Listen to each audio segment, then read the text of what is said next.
اليوم من شق رقم 7. بعض أصدقائنا الملحدين بيعترضوا أن الحجج اللي بيستخدمها المسيحيين كأدلة على وجود الله بترتكب مغالطة منطقية اسمها إله الفراغات. شو هي هاي المغالطة؟ وهل فعلا كل الأدلة على وجود الله بترتكبها؟ خليكم معنا.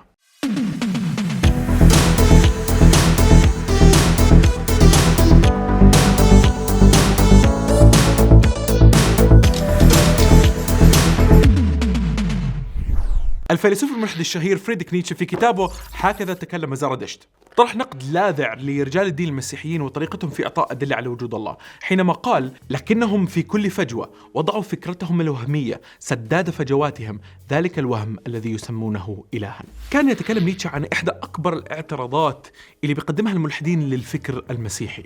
هذا الاعتراض اسمه إله الفراغات. الكاتب وعالم الأحياء البريطاني الشهير ريتشارد دوكنز في كتابه The God Delusion قال الكلام التالي: المؤمنون بنظرية الخلق يتسارعون ليجدوا فراغ في معرفتنا الحالية وفي فهمنا للعالم، وحين يجدوا ما يبدو لهم أنه فراغ يدعون أن ما يملأ هذا الفراغ بشكل طبيعي هو الله. في هالحلقة راح أحاول أعمل شغلتين. أولاً راح أوضح مشكلة إله الفراغات اللي شايفينها المفكرين الإلحاديين، وبالواقع راح أتفق معهم في بعض الأمور. والإشي الثاني راح أعطي توضيح إنه الفلاسفة والمفكرين المسيحيين لما بدهم يعطوا دليل على وجود الله لا يقعوا بهذا الخطأ على الإطلاق. لكن قبل ما نكمل كلامنا ما تنسى تعمل لايك وسبسكرايب وتضغط على زر الجرس حتى توصلك الحلقة أول ما ننزلها. برضو اعمل شير عشان تعمل فائدة. يستشهد بعض أصدقاء الملحدين بتشبيه لطيف يوضح اعتراض إله الفراغات، فبيحكوا إنه في سنين الجهل كان الإنسان يتصور وجود إله لأي شيء لا يفهمه. طبعا هذا الكلام كان ممكن قبل أن نكتشف أساليب البحث العلمي الحديث اللي أصبحت سراج الليل المنير ونور السبيل لكل من يطلب المعرفة. ففي عصور الجهل كان هناك إله الخصوبة وإله المطر وإله البرق وإله الرعد. كان ينظر الإنسان إلى الظواهر الطبيعية ويخاف منها، وعشان يوهم حاله أنه قادر على التعاطي مع هاي الظواهر خلق فكرة الإله. فلما كان يتطلع على ظاهرة عظيمة مثل البرق ويسمع صوت الرعد المرعب المدوي، كانت الطريقة الوحيدة المتاحة له في التعامل مع هاي الظاهرة المخيفة هي اختلاق الآلهة. فاختلق إله في مخيلته للبرق والرعد، وأصبح هذا الإله هو المصدر اللي بتيجي منه هاي الظاهرة المرعبة. الآلهة بحسب هاي السردية كانت بتلعب دور تفسيري في شرح الظواهر الطبيعية اللي كانت بتدور حول الإنسان الجاهل الذي لم يمتلك المعرفة بعد. بهاي النقطة بيجوا أصدقائنا الملحدين وبيحكوا: هذا هو حال كل من يؤمن بوجود إله. المؤمن يستخدم فكرة الإله لسد فراغات معرفية موجودة عنده، ويجد التبرير الوحيد لوجود إله في الفراغات المعرفية الموجودة في العلم أو عند البشر. فمثلا ممكن يجي شخص مسيحي مؤمن يسمع ريتشارد دوكنز الكاتب الملحد الشهير يقول أنه لا يعرف كيف نشأت الحياة. The origin of life is something we don't know anything about, and we want to know something about it, and I would love to know how life actually got started, the origin of the first self-replicating entity. فبيروح المؤمن المسيحي بكل اعتزاز وفخر ينقض الفلسفة الإلحادية على أنها هشة وضعيفة، ويقول: انظروا كيف يشهد كبير الملاحدة ريتشارد دوكنز أنه لا يعرف كيف نشأت الحياة. وتصبح عدم معرفة دوكنز بنشأة الحياة دليل على وجود الله. يا إخوان، هذا ليس استدلالا صحيحا، ويقود العالم للاعتقاد أن فكرة وجود الله مبنية على الجهل وليس على المعرفة. طريقة التفكير هاي بتعاني من قصر نظر خطير. ليه؟ لأنه بناء استدلالات مبنية على جهل العلماء بشيء معين هي استراتيجية غير مضمونة ويمكن تكون مدمرة. لأنه في اليوم اللي بتقوم العلوم بملء الفراغ المعرفي هذا بنظريات مدعومة بأدلة، تغلق الفراغات المعرفية اللي كان يملأها الإله في يوم من الأيام، ولا نعود بعد بحاجة لهاي الفكرة، فكرة الإله. اللي بدي أحكيه لأصدقاء المشاهدين هم كلمتين: نعم ولا. نعم، أنا كمؤمن بالمسيح ودارس الفلسفة أتفق مع أصدقاء الملحدين أنه في ناس ترتكب أخطاء فكرية في محاولتهم على الاستدلال على وجود الله. لا، ليس كل من يحاجج لوجود الله يرتكب مغالطة إله الفراغات.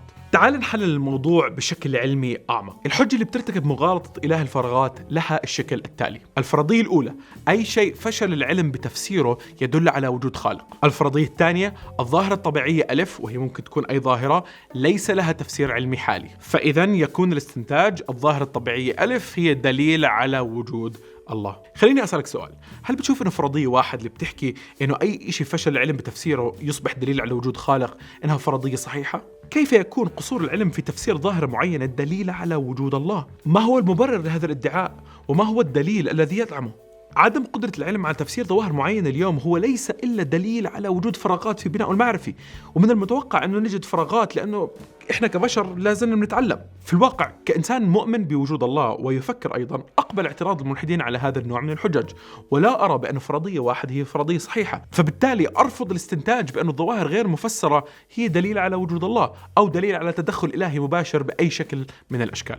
لكن الآن بدي أخاطب المشاهدين الذين لا يؤمنون بوجود الله. الحجج اللي يقدمها المفكرين المسيحيين اليوم في معظمها لا ترتكب هذا الخطأ الفكري على الإطلاق، بمعنى أنها لا تستند في صحتها على ما لا نعرفه، على شغلات نجهلها، لكن على أمور بنعرفها وعندنا أدلة عليها. أعتقد بأنه بعض المفكرين الإلحاديين بيرتكبوا مغالطة منطقية اسمها مغالطة رجل القش سترومان فالسي، لما بيفترضوا أن جميع الحجج المقدمة كأدلة على وجود الله ترتكب مغالطة إله الفراغات. الحجج هاي لا تفترض وجود إله كتفسير سطحي غير مبرر للظواهر الطبيعية المختلفة. مرة أخرى، مغالطة إله الفراغات هي مغالطة مبنية على الجهل، لأني لا أعرف إذن دليل على وجود الله.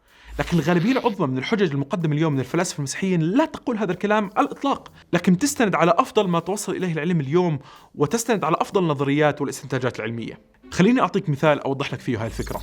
الحجة الكوزمولوجية اللي يدافع عنها الفيلسوف المسيحي ويليام لين كريغ The كلام Cosmological Argument تستلم على فهم جيد وقوي لنظرية البيج بانج، وما تقول لنا هاي النظرية عن الكون أنه غير أزلي وابتدأ بالوجود في لحظة معينة، وأنه بالتالي يحتاج لمسبب وعلة تفسر وجوده.